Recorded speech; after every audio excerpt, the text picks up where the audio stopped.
গল্প সন্ধানীর পক্ষ থেকে সকল শ্রোতা বন্ধুকে নমস্কার জানাই।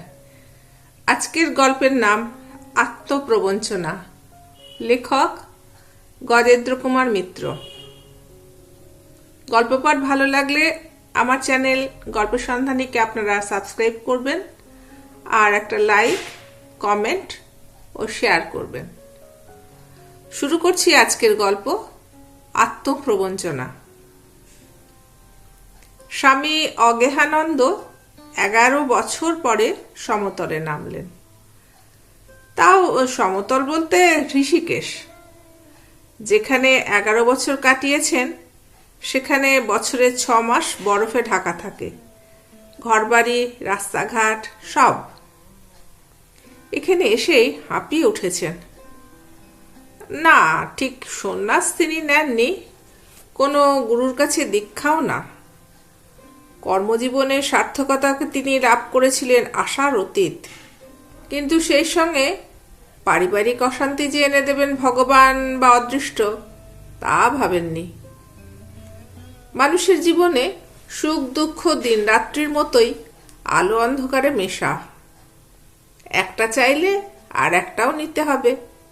শেষ পর্যন্ত তিক্ত বিরক্ত হয়েই বাড়ি থেকে এক বস্ত্রে বেরিয়ে এসেছিলেন। কিছুই জানতেন না, কোথায় কে তপস্যা করে, কি করে করতে হয়, এসব সম্বন্ধে কোনো জ্ঞানই ছিল না। দু একজন প্রবীণ কর্মচারীকে জিজ্ঞাসা করেছিলেন, তারাও কেউ হরিদ্বার ঋষিকেশের বাইরে যেতে পারেননি।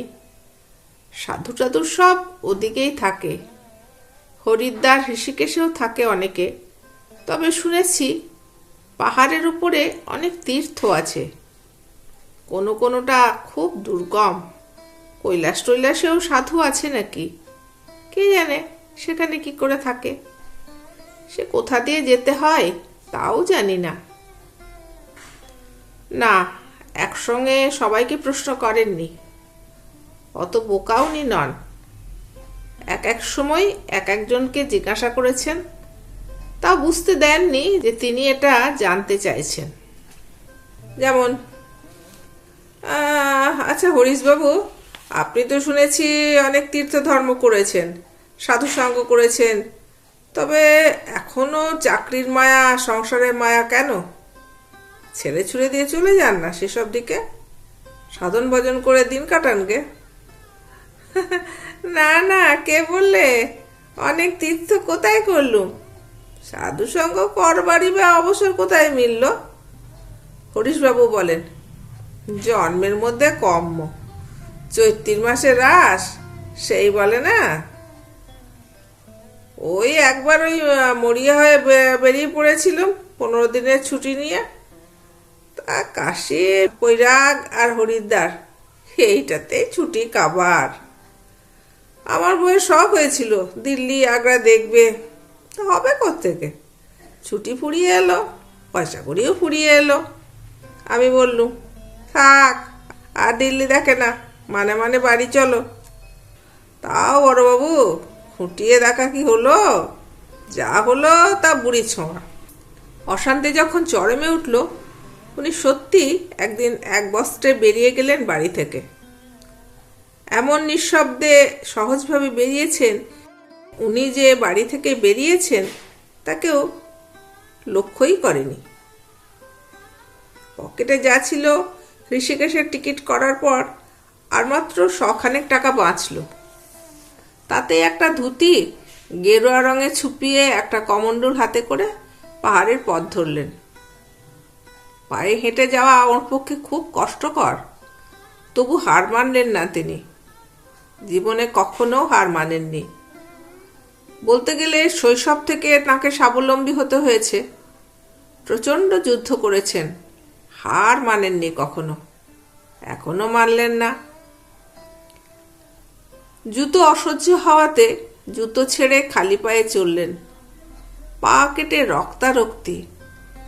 হয়তো কোথাও একদিন থামলেন, কারো কাছ থেকে একটু ন্যাকড়া চেয়ে নিয়ে পুঁটি বেঁধে চললেন আবার। শেষে যখন 1 পয়সাও পকেটে রইল না, ভিক্ষা শুরু করলেন। পাহাড়ি লোকেরা তখনও গেরুয়া দেখলে মান্য করে। গেরুয়া না হলেও কাউকে খাদ্য দিতে বিমুখ হয় না, অবশ্য তাদের মতো খাদ্য। ঘুরতে ঘুরতে একটা জায়গা পছন্দ হলো, ছোট্ট একটি গ্রাম, পাহাড়ের ধার কেটে চাষবাস হয়। অধিবাসীরা ভেড়া পোষে, তাতে পশমও হয়, দুধও হয়। ঝর্ণা আছে, পেছনে উত্তুঙ্গ তুষারাবৃত হিমালয়ের চূড়া। সব কোনটির কি নাম জানেন না, জানার কৌতূহলও নেই। উনি এখানে এসেই ডেরা ডান্ডা গাড়লেন, অর্থাৎ এক জায়গায় বসে পড়লেন। পাশেই একটা ছোট্ট ঝর্ণা আছে, সেটা দেখেই অবশ্য উনি বসেছিলেন। তারপর সবই মিলল, খাবার মিলল, পাতালতা দিয়ে একটা ঝুপড়িও বানিয়ে দিল ওখানকার আদিবাসীরা। শোবার ব্যবস্থা হলো, কম্বল এলো, বহির্বাস পুরনো হলে তাও এসে গেল। পরম শান্তিতে কাটতে লাগলো জীবনটা। সত্যি সত্যি ঈশ্বরের দিকে মন দিয়েছিলেন। পূজা পাঠের ব্যবস্থা নেই, জপ ধ্যান তো আছে। কিছু কিছু বই পড়া ছিল, রামায়ণ মহাভারত তো ছোটবেলাতেই পড়েছেন, গীতাও পড়ার চেষ্টা করেছেন। তাছাড়া চৈতন্যদেবের জীবনী, রামকৃষ্ণ কথামৃত, এগুলোও পড়েছেন কাজের ফাঁকে ফাঁকে। অপরাহ্নবেলায় কাজকর্ম সেরে কিছু কিছু লোক উপদেশের জন্য আসত, উনি তা দিতেন। তারা খুশি হয়ে গড় লাগি মহারাজ বলে প্রণাম করে চলে যেত। গাঁজাও জোগাতো ওরা, তাও অভ্যাস করে নিলেন। এইভাবে বছর দুই কাটতে ওর ধারণা হলো ওর মুখ সত্যিই ঈশ্বরাভিমুখী হয়েছে। বেশ একটা শান্তি ও গর্বও অনুভব করতে লাগলেন। কিন্তু বছর 10 কাটার পর বুঝলেন রামকৃষ্ণের কৃপায় এই চেতনাটা ছিল। বিষয় বড় সাংঘাতিক জিনিস। তার বন্ধন নাগপাশের বন্ধন, ময়াল সাপের মতো আষ্টে পৃষ্ঠে জড়ানো। তা থেকে মুক্তি পাওয়া প্রায় অসম্ভব। আসক্তিটা কৌতূহলের আকার ধারণ করলো। ও সেই অতগুলো ব্যবসা কি এখনো চলছে, না অধঃপাতে দিল ছেলে দুটো? কত জায়গায় কত জমি কিনেছিলেন, সেগুলির বা কি হলো কে জানে। হারামজাদারা কি কোনোদিন কখনো কাগজপত্রগুলো নেড়ে চেড়ে দেখেছে কেউ? বোধহয় না।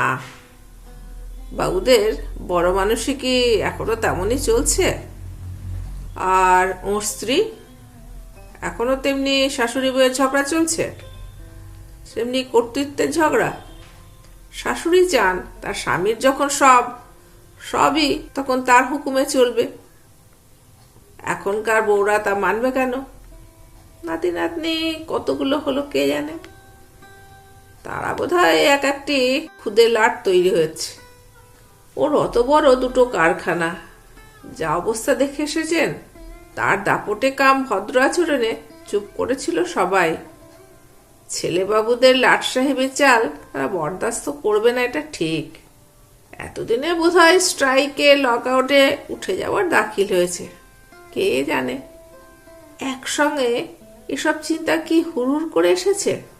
তা নয়, যখন এ কথাগুলো মনে আসে উনি জোর করে সেটা মন থেকে মুছে ফেলার চেষ্টা করেন, ঈশ্বরে মন দেবার চেষ্টা করেন।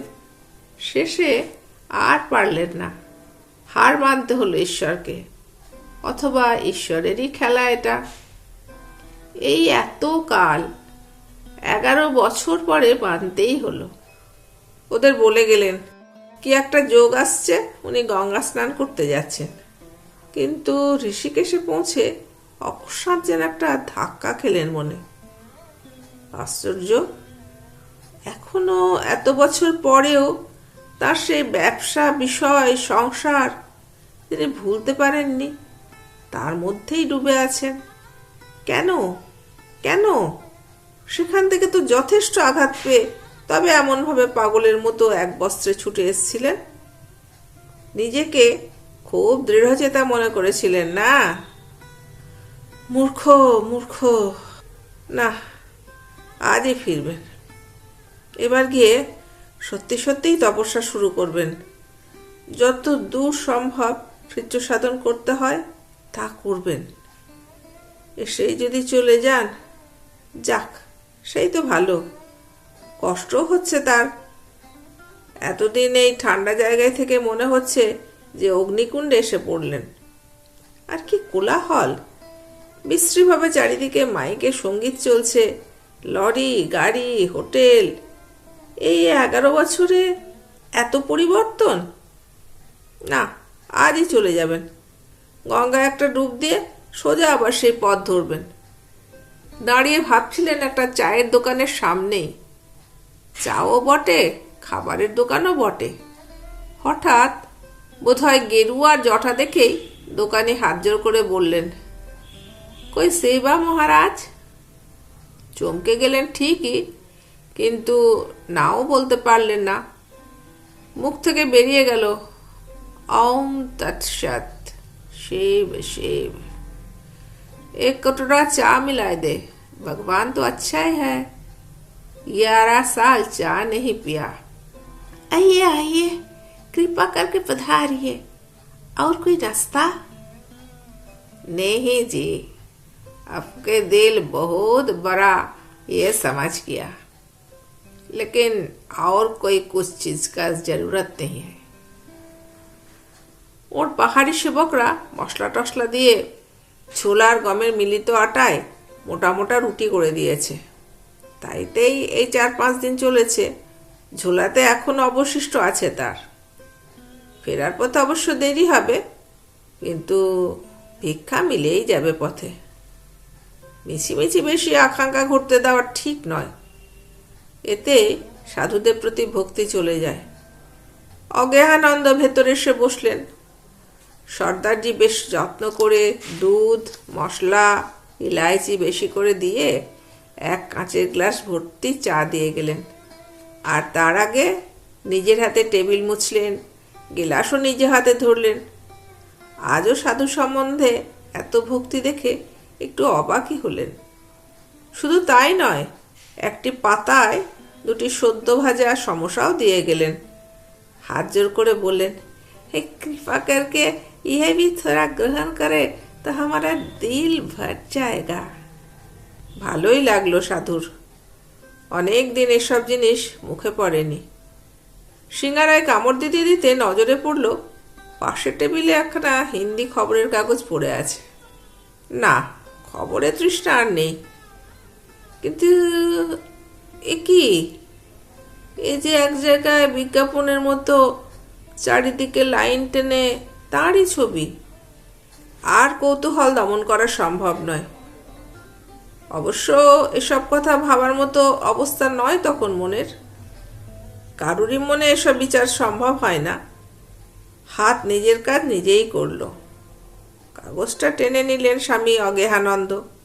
হিন্দি উনি জানেন, ব্যবসার খাতিরেই শিখতে হয়েছিল, এখনো ভুলে যাননি। বিজ্ঞাপনের প্রথমেই আছে ছবির ওপরে 50,000 টাকা পুরস্কার। বিজ্ঞাপন দিচ্ছেন সেন্ট্রাল ব্যাংক, জলপাইগুড়ি শাখা। ছবির নিচে ব্যাংকের বক্তব্য। এই ফটো জলপাইগুড়ি তথা উত্তরবঙ্গের বিখ্যাত ব্যবসায়ী সহদেব লাহিড়ীর। তিনি গত 11 বছর আগে অকস্মাৎ অদৃশ্য হইয়াছেন। উহার বিস্তর টাকা ব্যাংকে আমানত আছে, কিন্তু কোথায় আছেন অথবা মৃত তাহা প্রমাণিত না হইলে সে টাকা তাহার উত্তরাধিকারীদের দেওয়া যাইতেছে না। এই বিজ্ঞাপন সকল ভারতীয় ভাষায় ও ইংরাজিতে দেওয়া হইতেছে। যে কেহ তাহার সংবাদ দিবেন, তাহাকেই এই উপরোক্ত পুরস্কার দেওয়া হইবে। আগামী 6 মাসের মধ্যে কোনো সংবাদ না আসিলে তাহার আমানত করা টাকা উত্তরাধিকারীদের দেওয়া হইবে। বারদুই বিজ্ঞাপনটা পড়ে কাগজটা পাশের টেবিলে আবার রেখে দিলেন। রেখে দিলেন বলাও ঠিক নয়, ছুঁড়েই দিলেন বলতে গেলে। তারপর অবশ্য আবার সিঙ্গারায় মন দিলেন। বহুদিন পরে চা আর সিঙ্গারা খাচ্ছেন। বড় সিঙ্গারা, উৎকৃষ্টও বটে। টক ঝাল মেশানো পুর, জিভ জুড়িয়ে যাওয়ার কথা।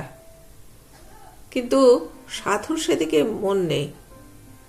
মুখ আর হাত নিজের কাজ করছে, এইমাত্র। সে দুর্লভ বস্তুর স্বাদ নিতে পাচ্ছেন না। মন অন্যত্র থাকলে স্বাদ পাওয়ার কথাও নয়।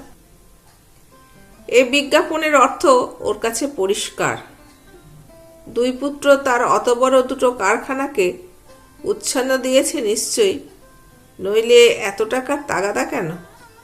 দুটো কারখানা করেছিলেন দুই ছেলের মুখ চেয়ে। পরে না আপোষে লড়াই বাঁধে।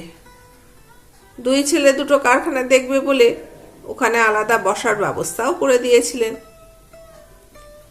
পারেনি, রাখতে পারেনি ওরা। অবশ্য ওরই ভুল। তিনি তিলে তিলে অনেক পরিশ্রম করে বিপুল ব্যবসা গড়ে তুলেছিলেন। শুধু তো কারখানা নয়, আরো বহু কারবারে টাকা লগ্নি করেছিলেন। সবগুলো দেখবার জন্য একটা প্রাইভেট লিমিটেডও করে নিয়েছিলেন। দুই ছেলে, তিনি আর স্ত্রী, যাতে সব ব্যবস্থা থেকেই তারা মাইনে বলে টাকা তুলতে পারেন। তুলতেনও। তাতেই বাবুরা নবাব বনে যাচ্ছিলেন বা গেছিলেন। বাপের বুকের রক্ত জল করা টাকায় নবাবি করলে ব্যবসা শেখা যায় না, এটা ওর ভাবা উচিত ছিল। বাপের গদিতে এসে হঠাৎ যারা বসে তারা কেউই ব্যবসা বা সম্পত্তি রাখতে পারে না। উচিত ছিল সে কাশীর মহিষী করুণার মতো এক কাপড়ে বার করে দেওয়া। উচিত ছিল, কিন্তু তিনি তা করেননি। তিনি যেন ভাবাবেশগ্রস্ত হয়ে পড়েছিলেন। নিজের সাফল্যের নেশায় মুদ হয়েছিলেন। নইলে একটু ভাবনার সময় পেলে তার মনে পড়ত তিনি নিজে দেখেছেন ক্রোড়পতি মারোয়ারির ছেলেকে কলকাতার ট্রামে দাঁতের কাঠি বিক্রি করতে। শুধু কি একটা বোকামি করেছেন? বেছে বেছে গরিবের ঘর থেকে মেয়ে এনেছিলেন। ভেবেছিলেন তারা টাকার মূল্য বুঝবে, সংসারে মন দেবে। ফল হয়েছে বিপরীত। বউ দুটো যেন পাল্লা দিয়ে বাপের বাড়ি টাকা পাচার করতে লাগলো। আর তাইতেই তো ওদের মায়ের সঙ্গে এত রাগারাগি, এত অশান্তি। ছোট ছেলেটা বইয়ের হয়ে একদিন জুতো নিয়ে মাকে মারতে এসেছিল। আর তাইতেই তো দুপুরবেলা তিনি বাড়িতে খেতে এসছেন, স্ত্রী একেবারে পায়ের কাছে ঢিপ ঢিপ করে মাথা কুটতে লাগলো। সমস্ত মনটা বিষিয়ে গেল তার। খাওয়া হলো না। তখনই আবার অফিসে ফিরে গেলেন। আর সেই দিনই বিকেলেই বেরিয়ে পড়ে দেরাদুন এক্সপ্রেস ধরলেন। আর না, ঢের হয়েছে। সংসার, টাকা, কিছু তার কোনো মায়া ছিল না তার। স্কাউন্ড্রেলস! অস্ফুটস্বরে উচ্চারণ করলেন উত্তেজিত স্বয়ংক্রিয় সাধু অজ্ঞেহানন্দ। আবারও চোখে পড়ল কাগজখানা। ওপরের পাতাতে বিজ্ঞাপনটা চোখে না পড়ার কোনো কারণ নেই। আচ্ছা, সেন্ট্রাল ব্যাংকে কি আর কোনো পুরনো কর্মচারী নেই? তা না থাকলে তার তো একটা ফাইল ছিল, আছে নিশ্চয়ই। একবার খুলে দেখলেও না কেউ? আমানত করা টাকায় কি হবে না হবে সব নির্দেশ তাতে দেওয়া আছে। এটা অনেক আগেই, মানে গৃহত্যাগের বহু আগেই তিনি করেছিলেন। জীবনের কোনো নিশ্চয়তাই নেই, যে কোনো মুহূর্তে মানুষ মরতে পারে। পাকা ব্যবস্থাই করে রেখেছেন। কারো সে কথা মনে পড়ল না। ইডিয়েট! এটাও একটু সরব হয়ে গেল। চা খাবার শেষ হয়ে গেছে, এবার উঠতে হবে। উঠতে গিয়ে নজরে পড়ল একটি বড় আয়না আছে সামনে। আরও দেখলেন ঠিক পিছনে একটি ছোকরা এক দৃষ্টি তার মুখের দিকে চেয়ে আছে। আর সে যে বাঙালি তাতেও কোনো সন্দেহ নেই। তাড়াতাড়ি উঠে দাঁড়ালেন অজ্ঞেহানন্দ তথা সহদেব লাহিড়ী। আবার ওং তৎসৎ বলে আশীর্বাদের মুদ্রা করে দোকান থেকে বেরিয়ে দ্রুত গঙ্গার দিকে চললেন। সে ছোকরা তার সঙ্গে সঙ্গে বেরোলো প্রায়। আর একটু দূরত্ব রেখে পিছু পিছু চলতে লাগলো। তার মানে চিনতে পেরেছে ছোকরা। হ্যাঁ, তার জটা আছে বটে, তবে সে রাংচিত্তিরের আটা দিয়ে জমানো জটা নয়। স্বাভাবিকভাবেই চুল বেড়ে জট পাকিয়ে গেছে। 11 বছর কেটে গেছে ঠিকই, তবু পাহাড়ে থাকার দরুন খুব বার্ধক্য একটা দেখা দেয়নি। গঙ্গার কাছাকাছি আসতে ছেলেটা কাছে এলো। মাফ করবেন, আপনি তো সহদেব লাহিড়ী? আমার নাম মহেশ ধর। আমারও বাড়ি জলপাইগুড়ি অঞ্চলে। আপনার ছবি দেখেছি, মনে আছে। সাধু প্রস্তুতি ছিলেন। একেবারে হিন্দিতে যেন একটু বিহ্বলভাবে বললেন, কেয়া। আবারও বলল মহেশ কথাটা, হিন্দিতেই বলল, नहीं नहीं बेटा, ये तुम्हारा भ्रम हुआ है, ऐसा होता है, ভুল हो जाता। বলে প্রশান্ত মুখে গঙ্গার ধারে গিয়ে বসলেন। গঙ্গার জল নিয়ে মাথাতে দিয়ে ধ্যান করতে বসলেন। মহেশ পা পা করে পিছিয়ে গেল। কিন্তু সে যাই হোক, সহদেবেরও মনে একটা ধাক্কা লাগলো। এ কি করছেন তিনি? তখন থেকে এখনো পর্যন্ত সেই সংসার, সেই ব্যবসা, বিষয় আশয়, কেবল এই চিন্তাই করছেন। তার মানে আগেও যেমন সাধু সাজাটা অভিনয় ছিল, আজও তাই আছে। কিছু মাত্র মানসিক উন্নতি হয়নি। ছি ছি, হে ভগবান, এ কি করে গড়লে আমাকে? ওই পঙ্ককুণ্ডেই পড়ে থাকতে হবে চিরকাল। অনেকক্ষণ যেন স্তম্ভিত হয়ে বসে রইলেন সহদেব, প্রায় সন্ধ্যা পর্যন্ত। অনেকক্ষণ ভাবলেন। ইদানিং সত্যি সত্যিই সাধন ভজনে মন দিয়েছিলেন, অন্তত তাই মনে হয়েছিল। সে কি সব মিথ্যা? আজও একটু আত্মস্থ হবার চেষ্টা করলেন। জপও করলেন কিছুক্ষণ, কিন্তু কিছুতেই শান্তি পেলেন না। আত্মগ্লানি আর বিষয় চিন্তা যেন মনের মধ্যে জট পাকিয়ে গেছে। শেষে হঠাৎ চাঁদ উঠতে দেখে কি যে হলো, যেন ক্ষেপে উঠলেন। না, তিনিও দেখিয়ে দেবেন, ভগবানকেই ঠকাবেন। উঠে দাঁড়িয়েছেন। চোখে পড়ল সে মহেশ ধর ছোকরাটিকে, পাথরের মতো দাঁড়িয়ে আছে। সেও সারাদিন এইভাবেই দাঁড়িয়ে আছে নাকি? কোন মায়া হলো তার! তাছাড়া ওই টাকাগুলোর সদ্গতি যদি না হয়, হারামজাদার ছেলেগুলোরই হাতে পড়বে হয়তো। সহদেব ফিরে দাঁড়িয়ে বললেন, তুমি ওই 50,000 টাকা পুরস্কারটা চাও না? শোনো, ফিরে গিয়ে ব্যাংকে জানাবে, পরিষ্কার আমার চিঠি দেওয়া আছে যে যদি আমার মৃত্যু সংবাদ না পাও বা আমি হঠাৎ অথর্ব হয়ে পড়ে থাকি, আজ থেকে 10 বছর পরে লকার খুলে দেখবে একখানি মাত্র খাম আছে। আমার ওই ফিক্সড ডিপোজিটের সমস্ত টাকা বিভিন্ন চ্যারিটিতে যাবে, তার তালিকাও দেওয়া আছে। ওদের খুলে দেখতে বলো, তাহলেই বুঝবে আমার সঙ্গে দেখা হয়েছে। পুরস্কার পেতে তোমার কোনো বাধা হবে না। বলতে বলতে গঙ্গায় নেমে গেলেন সহদেব। খরস্রোতা পাহাড়ি গঙ্গা দেখতে দেখতে বহু দূরে ভেসে চলে গেলেন। ডুবেই যাবেন, কিংবা বড় বড় পাথর চারিদিকে, হয়তো তাতেই মাথা ফেটে মরে যাবেন। মহেশও আর তা দেখবার জন্য দাঁড়ালো না। নমস্কার, আজকের মতো গল্প পাঠ এখানেই শেষ করলাম। সকলে ভালো থাকবেন।